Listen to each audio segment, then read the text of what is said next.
மறுபக்கம் புதிதாக வந்திருக்கக்கூடிய அரசு 717 மதுக்கடைகளை மூடி மக்களிடம் நல்ல பெயர் பெற்றாலும் மற்றொரு பக்கம் தாவைக்கு நிர்வாகி ஒருத்தர் மாமூல் கேட்பதாக கூறி டாஸ்மாக் ஊழியர்கள் கடையையும் மூடி போராட்டத்தை நடத்திட்டு இருக்காங்க. இது எங்க நடந்தது அப்படின்றத இந்த ஒரு வீடியோல ஃபுல்லா பார்க்கலாம் வாங்க.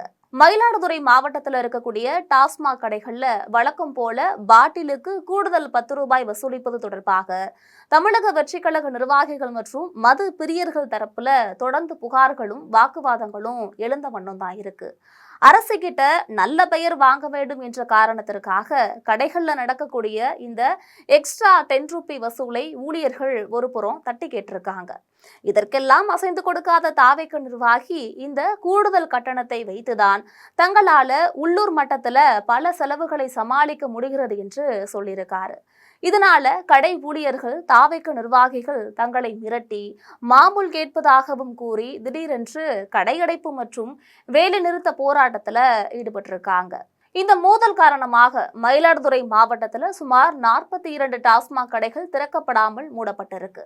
தங்களுக்கு பணி பாதுகாப்பு வழங்க வேண்டும் என்றும் அரசியல் கட்சியினரின் தலையீடு ஒருபோதும் இதுல இருக்கக்கூடாது என்றும் கூறி ஊழியர்கள் போராடி வந்துட்டு இருக்காங்க. இப்போது தாவைக்கு உள்ளூர் நிர்வாகிகளுக்கும் டாஸ்மாக் ஊழியர்களுக்கும் இடையேயான இந்த நேரடி மோதல் போக்கு அரசியல் ரீதியான பரபரப்பையும் உருவெடுத்திருக்கு அப்படின்னே சொல்லலாம். என்ன மக்களே, புதியதாக அரசு அமைந்தவுடன் மதுக்கடையினால் மக்களுக்கு ஏற்படக்கூடிய பிரச்சனைகள் தீர்ந்துவிடும் என்று நினைத்தால் மறுபடியும் உருவெடுத்துதான் இருக்கிறது.